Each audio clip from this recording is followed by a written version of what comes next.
Good morning, Tim. Good morning. So really excited to have you here in my Fireside chat, which is kind of a new series that I'm trying. As you know, I'm trying my to improve my my capabilities when it comes to videos, and you are probably one of the best people to follow when it comes to that. But I think that besides being an amazing professional, you have a huge heart, and you're really committed to helping others. And this is why I'm excited to talk to you today. So thank you very much for being here. Thank you for having me. I appreciate it. Sure. Let's maybe start by you telling us about yourself a little bit. Man, I don't know what to say. I mean, you kind of teed me up really well there. I don't know if I can top that. No, I'm Tim Macy. I'm here in San Antonio, Texas. We my wife and I have a small team. We focus a lot on our clients. And I think everybody says that, but we love this thing that we've discovered, that like the more we love on our clients, the more wow moments we give them, the more we just try to take unbelievable care of them, the more our business grows. And so that's been a lot of fun. And that's how we, have grown our business. And then obviously, we're growing with Real and working with a lot of agents, and, it's kind of the same approach there. We just find that, with the agents that we bring on, the more we just take great care of them, the more we just pour into them and try to help them, the more other people keep coming. So we've kind of got this, I don't know if it's the go-giver thing, but just like giving as much as you can and then just getting back more than you could ever imagine. Yeah, thank you for that. And yes, from the company side, from Real side, I can definitely say that, your actions and enthusiasm and your ability to help others really makes an impact on this company as a whole. But how did you start in real estate? So I got out of the Air Force and I had no idea what I wanted to do. I'm not from San Antonio. I was just stationed here, so I didn't have any like family or any support structure at all. But I was a little disgruntled leaving the military, right? I got medically discharged. I was a little mad about it. So I had this thing where I didn't want anybody else to write my paycheck. I loved my time in the Air Force, but getting out, I said, hey, I'm not going to let anybody else be in control of my destiny. I'm going to go out and blaze my own trail, which sounds great, right? Like it sounds like the beginning of a movie or something. But then I got to figure out what the heck it is that I'm actually going to do. Like I'm not a tech guy. I wasn't going to go develop some new app or something. And I was pretty certain I could probably sell some stuff. And so when I looked at the landscape, I was like, man, real estate seems like a great industry to get into when I'm starting from absolutely nothing. And so I started in San Antonio in real estate. I was like knocking on doors of abandoned houses and trying to like find owners of the worst houses in the city, crawling through hoarder houses that were full of awful things, and then connecting those houses to investors. And then that's how I really got started. And then after that, we were taking, I think, really great care of investors. And I was doing that because I didn't know anybody. I was just getting started. I didn't think I could play in the regular real estate space. But what happened was we started getting referred to some listings. And what we realized was how low a level of service a lot of consumers in the market were getting from real estate agents. And we knew how much work we put into our investor clients. And my wife and I kind of looked at each other and said, hey, like we have a responsibility to do more business, because if we don't, people aren't going to get the help that they need. And unfortunately, we ran into a lot of people in really tough situations as a result of not having great representation. So I think it was in 2017, 2016 that we really started to go heavy on more traditional retail real estate. And now we're here.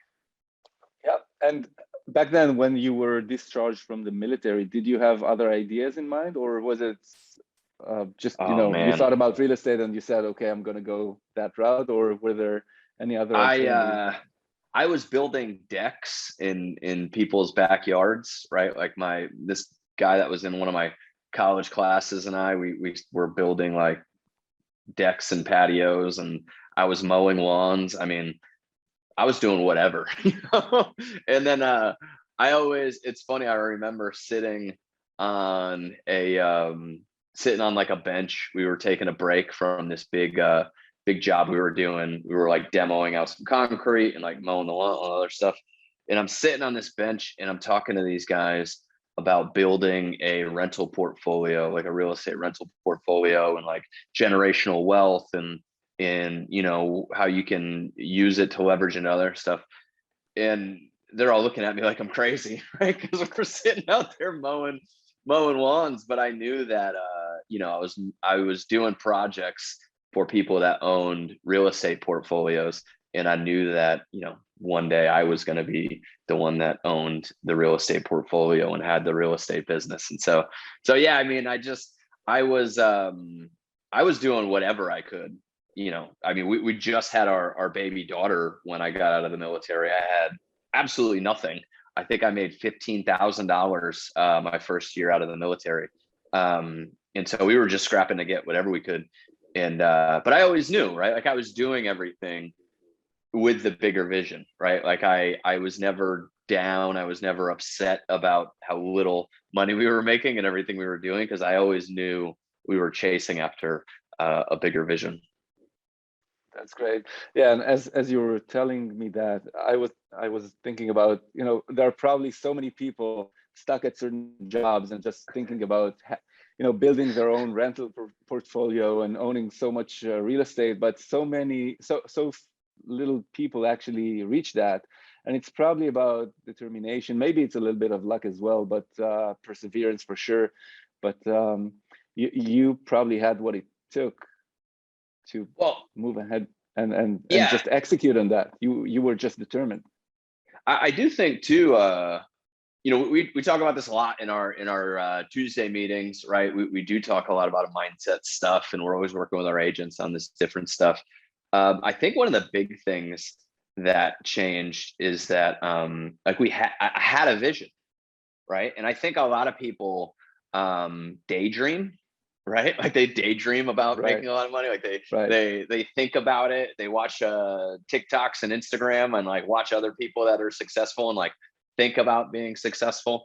But I had a vision that I was going to work hard. I was going to do this stuff. And it's such an up and down. It's a roller coaster, right? And that's why real estate is not for everyone, because you feel like you're on top of the world one month and you literally feel like you should go start applying for jobs the next month. I mean, the up and down is not for everybody. It's absolutely crazy. I think that depression in entrepreneurship is a real issue that not many people talk about because it's not easy. But I think what we've always done a good job of is having a vision. So I think it was 2016 or 2017. It was in 2016 for my 2017 business plan. You write all your stuff for your business plan. I hate business plans because I forget about them like a month into it. Our yearly, the real estate coaches, we're supposed to do a yearly business plan. But in 2016 for 2017, I put together a vision, which was very simple. And it was $20K a month by 2020 in cash flow. And I defined cash flow as money that comes in with less than 4 hours a week of work. Right? Because there's always some work in cash flow. People like to talk about mailbox money like there's no work involved. There's always some amount of work involved. But anyway, so it was $20K a month by 2020. And I printed it on this thing, right? I had this little banner with pictures of us on vacation and whatnot. It said $20K a month by 2020.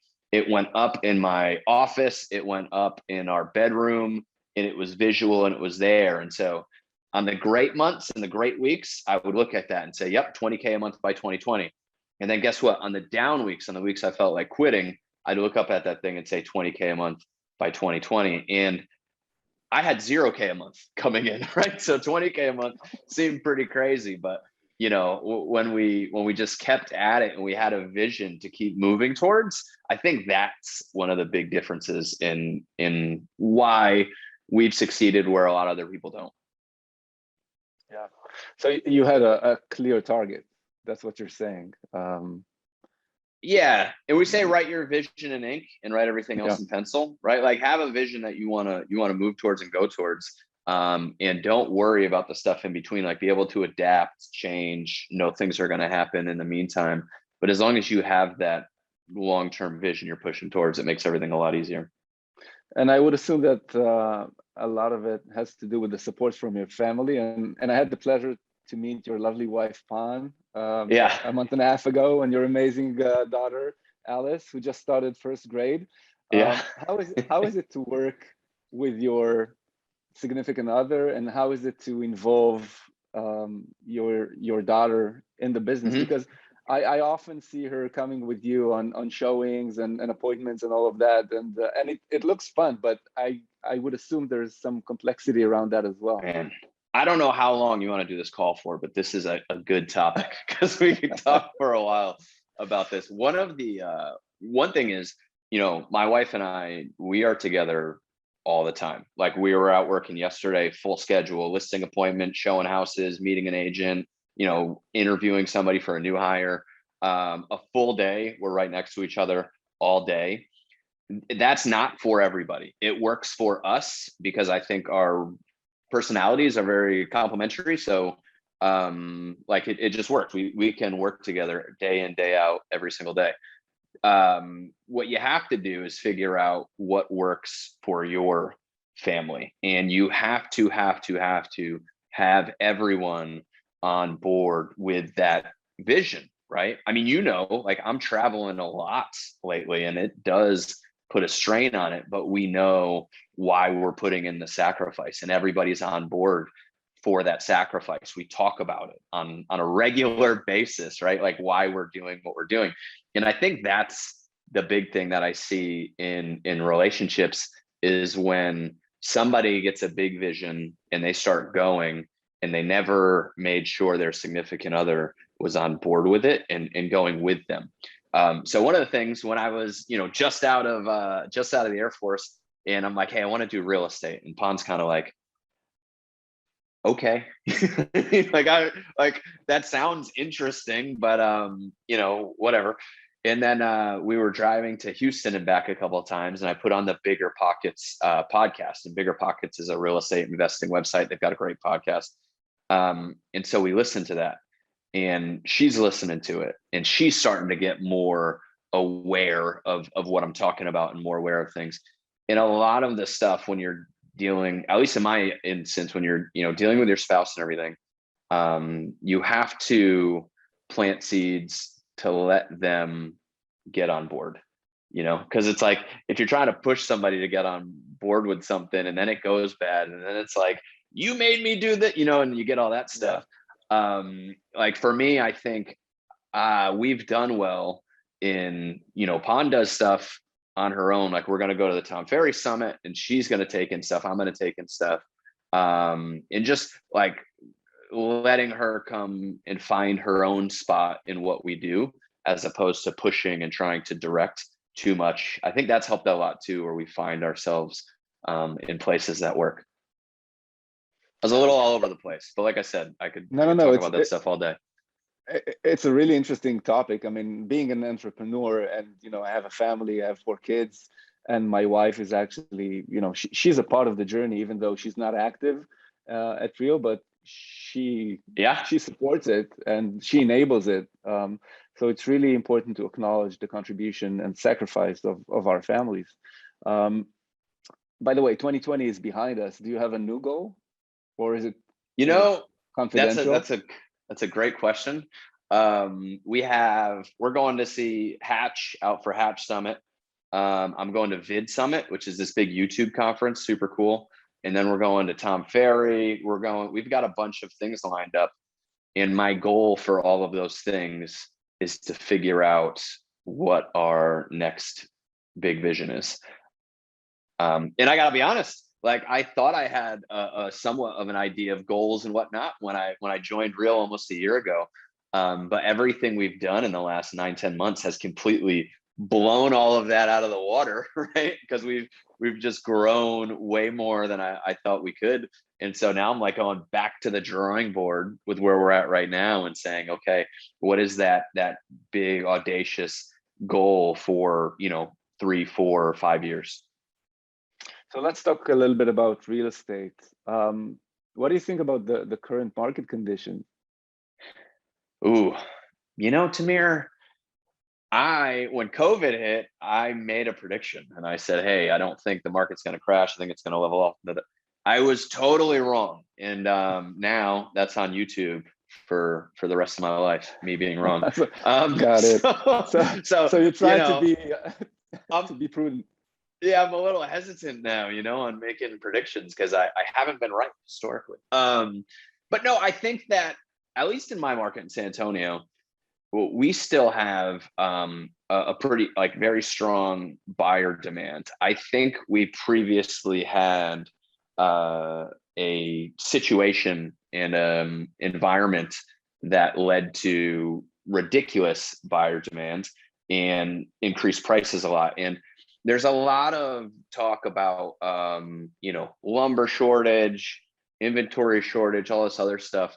And the simplest way that I explain it to people of what happened over the last 6 to 9 months is that as real estate agents, we're taught we should market to people all the time because people tend to transact real estate around life events, right? So you want to be in touch with everybody because when they have a kid or they find out they're pregnant, they want to buy a bigger house, right? They get married, they get divorced, they need to buy or sell a house. And life events are when people tend to transact in real estate. And what happened was in 2020, the entire world had a life event.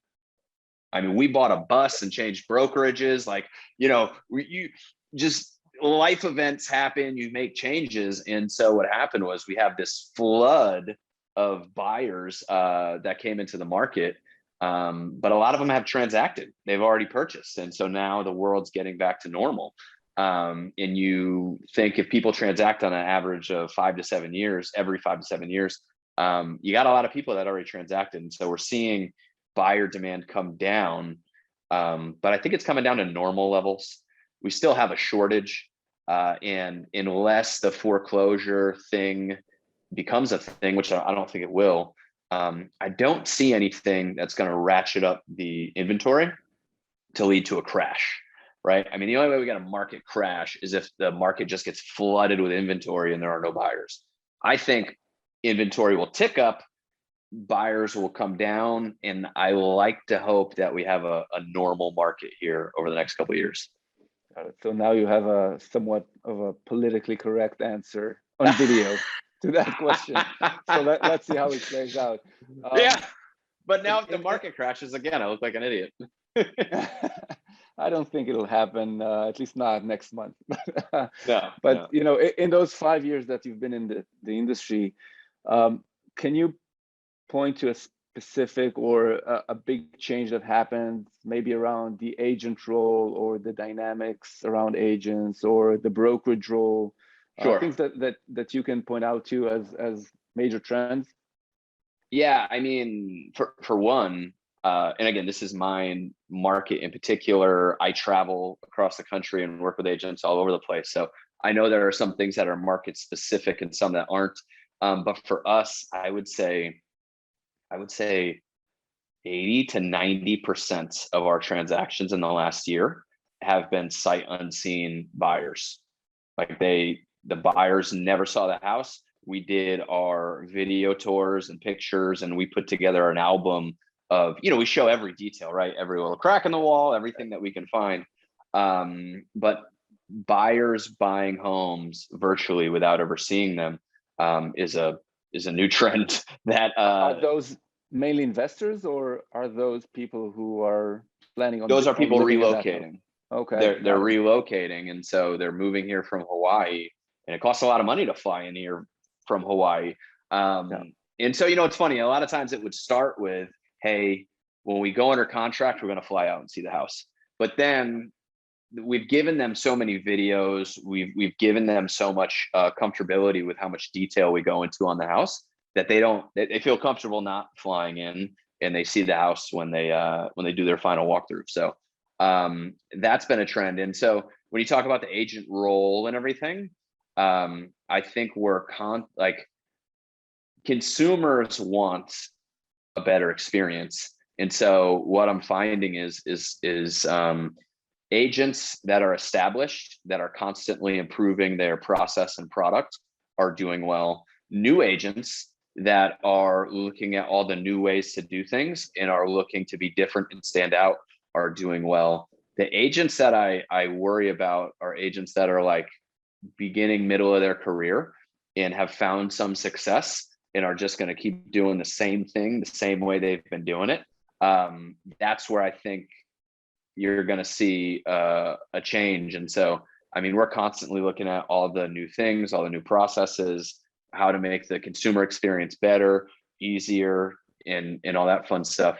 And I think real estate in general is an archaic industry, right? Like it's very slow to change, but I feel like all the changes have been like pushing up against a wall, and it's starting to happen where, you know, people are selling more houses to Open Door and Zillow and these other things because it's easier. And for every consumer that has that easy experience with Open Door, the next time they go to transact in real estate, they may not go back to Open Door, but they're going to be looking for an easier experience than the traditional real estate agent experience. Yeah, I agree on that. And you mentioned newer real estate agents. What kind of advice would you give to an agent that's just fresh out of school and trying to figure their way in this industry? Run, like not run away, but like like don't you can't grow slowly. You like your growth may be slow, but you have to just move and find traction somewhere. And so our agents that like come out guns blazing, doing open houses, doing all the stuff, getting on all the trainings, taking the trainings, implementing the things that we're talking about, and really just taking action are the ones that are winning. The agents that are sitting back and like waiting for somebody to tell them what to do on a Tuesday morning are out of the industry fairly quickly. And so, you know, I think, you know, I mean, we've had a lot of success with new agents. I mean, we've got some great new agent success stories, but I'm not actively going out and trying to find and work with new agents. But the new agents that are the success stories aren't the ones that call me and say, what if this happens, right? Like, what if I have a buyer and, you know, their dad shows up and is giving me a hard time? And the agents that are worried about what if aren't the ones that do well. It's the agents that call me and say, hey, I've got a buyer for $1.5 million. What the heck do I do now? Right? Like the ones that take action and then look for the solutions of the problems they're running into. Not you don't want to be somebody that's wondering about problems you may have. Like run, get out there, get out into the world, start transacting and figure this thing out as you go. Got it. And we're getting close to the end of our time together. So I'll ask you a final question, and I don't want to point you at any specific direction. So if you needed to choose the 3 main attributes or must-have components of a brokerage, what would they be? For who? For yourself. Okay, so good question. And the reason I say for who is because everyone, the thing that the reason why I love real estate and just infatuated with all the aspects of it is because I don't know many other industries where there's so many different ways to run a successful business. Like I am a junkie for finding out how people run their businesses. And it just amazes me because everyone runs it differently, right? And so, you know, the two things that we really boil down brokerage to is compensation, and then connection, community, culture is the other thing, right? So what's the compensation package, right? And then what is the connection, community, culture, training? Like what is that side? And you could put technology, tools, and all the other stuff as a third. But I will tell you, just about and I talk to agents all the time, just about every agent I talk to, they get some technology from their brokerage, and their brokerage touts like they just bought something or doing something. But almost always when they look at it at almost every brokerage, they're like, yeah, I could just take the money I'm paying the brokerage and pay for whatever tools. And so that's why I put the tools kind of towards the end, because it's usually the least impactful. And so it's the compensation. What's the best thing for you and your family? What's going to set you and your family up for the future? Because we know that real estate agents are very good at blowing all their money and not saving anything. So what is the best thing for you and your family's future compensation wise? And where's the best culture, community, training for you to plug into to grow your business? That's a great answer. And I think we are very much aligned on that, obviously. And I mean, I think that answer is what we're building, right? I mean, you guys have nailed the compensation package. There's no better compensation package in the industry right now. And then we're building out this culture, community, connection, and great masterminding and training where agents get the compensation they need, but they also get the community they need. And I will say, I use our technology way more than I've ever used any other broker technology because it's simple and useful to agents. So I do think we're nailing those three things. Okay, that's encouraging. Tim, thank you very much for sharing your background and insight with us. It was a pleasure having you here. Thank you very much and keep up this great work.